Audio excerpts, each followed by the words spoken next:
Okay, after our list of properties of sequences, limits of sequences, we have another theorem which is called the squeeze theorem. We're actually going to just skip over this theorem. It's not of major importance for our purposes. So let's just move on to practicing finding whether or not the following sequences converge or not. So the approach, as usual, is going to be to take the limit as n goes to infinity of the expression. So let's look at this one. This -1 to the n piece, we've talked a little bit about this as being exponential with negative base.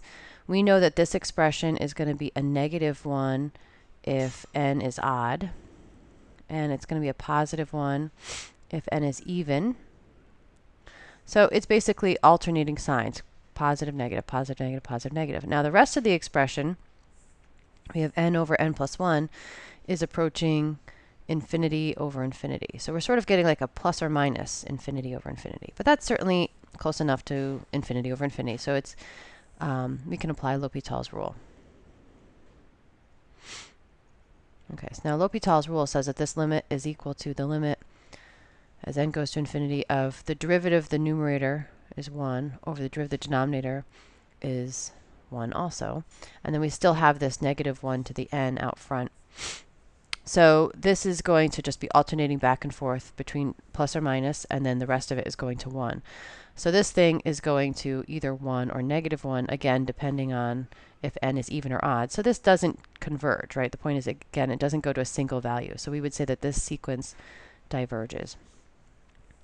Similarly, for the next exercise, if we look at what's happening in this next one, we don't even have to take the limit, really, right? If we were to write out the terms of this sequence, a1 would be 1 plus -1 to the n, so -1 to the 1 is 0.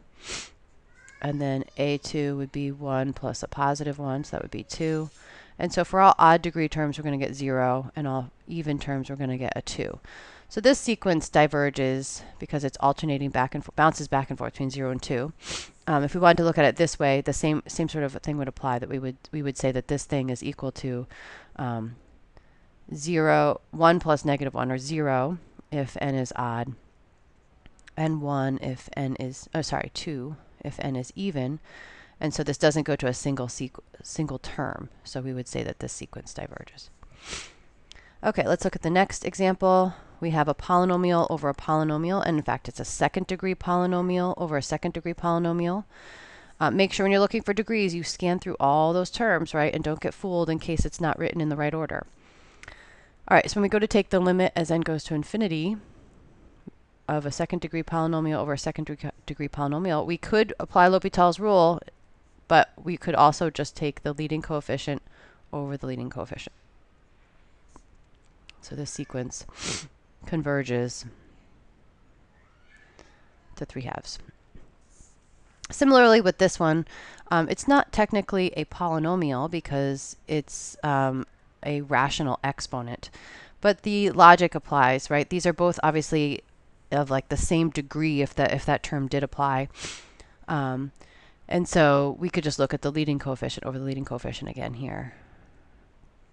Right, these are the same kinds of terms. It's not like, I think we did an exercise last class where we had like a polynomial over an exponential, right? They behave differently.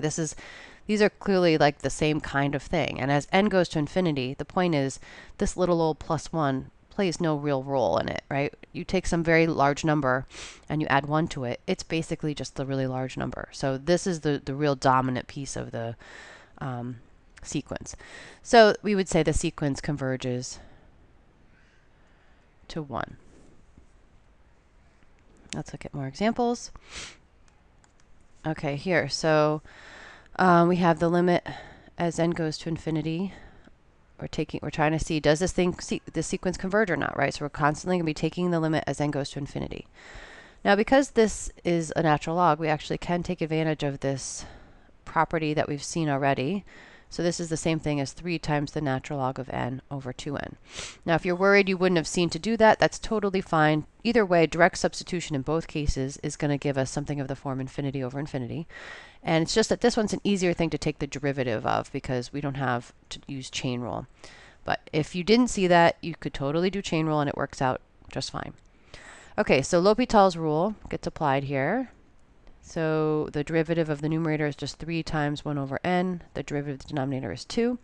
As n grows towards infinity, this whole numerator goes to 0, and so the whole thing goes to 0. So our sequence a sub n converges to 0.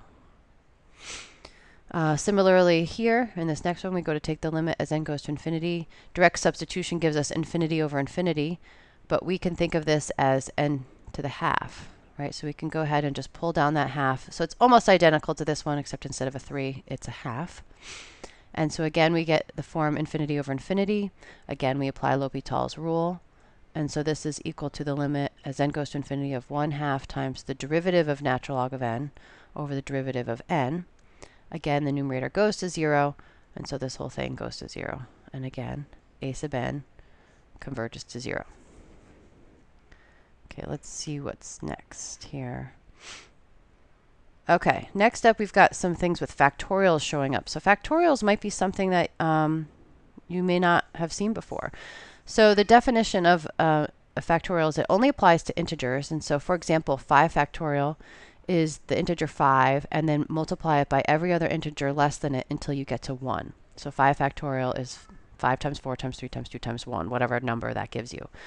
3 factorial would just be 3 times 2 times 1. Just by definition, so 1 factorial, by the way, is 1, and also 0 factorial is also equal to 1. That's by definition. So what happens if you have n plus 1 factorial over n factorial? Well, this is just n plus 1 times the integer that's less than it, that's n, plus the integer that's less than that, that's n minus 1. And we would just have to keep multiplying until we get down to 1. In the denominator, we would have n times the integer 1 less than it, times the integer that's 1 less than it, again until we get down to 1. So what we see here is that the factors n would cancel, the factors n minus 1 would cancel. In fact, everything would cancel until we get down to the 1, and all we would be left with is just n plus 1. So this is the sequence n plus 1 in disguise, right? And if we recognize that, then of course we see that as n goes to infinity, this thing is going to infinity. So we would say this sequence diverges. So in general, if you see n plus 1 factorial over n factorial, the n factorial is going to cancel and you're just going to be left with n plus 1. Okay, let's look over here. If this is helpful, we can think of this as 3/4 to the nth power. So if we think about what's happening to the sequence as n grows large, we're taking the number 3/4, which is a number less than 1, and we're continuing to multiply it by itself approaching an infinite number of times. Well, take your favorite number and multiply it by 3/4. What you'll notice is of course it gets smaller. And so every time you multiply by 3/4 again and again and again and again and again, it's going to get smaller and smaller and smaller and smaller. So this thing is approaching 0. If that's not totally clear to you, then you should try it and see what happens. So if this base was, so for the base less than 1, this is going to be 0. If this base was greater than 1, of course, then every time you'd multiply it, the expression, the value would get larger. So then in that case, the thing would be diverging. But this thing is converging. So a sub n converges to 0. Okay, and I think this video is long enough. We'll do the rest in another one.